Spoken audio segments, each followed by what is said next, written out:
ርዕሰ ሊቃነ ጳጳሳት ሌዮ 14ኛ ኢየሱስ መንፈሳዊ ጥማችንን ያረካል ሲሉ ተናገሩ።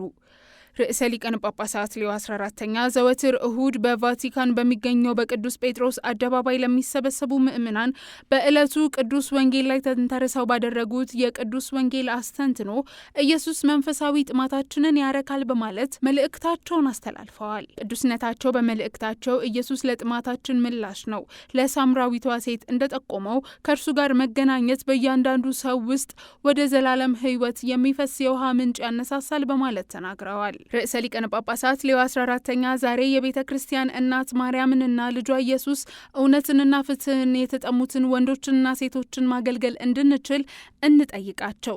ይህ በአንድ ቤተ ክርስቲያንና በሌላኛው ቤተ ክርስቲያን መካከል፣ በእኛ እና በእነሱ መካከል የሚቃረንበት ጊዜ አይደለም። እግዚአብሔርን የሚያመልኩ ሰዎች በመንፈስና በእውነት የሚያመልኩትን የሰላም ወንዶችና ሴቶች መሆን ይፈልጋሉ ሲሉ በአጽንኦት ተናግረዋል።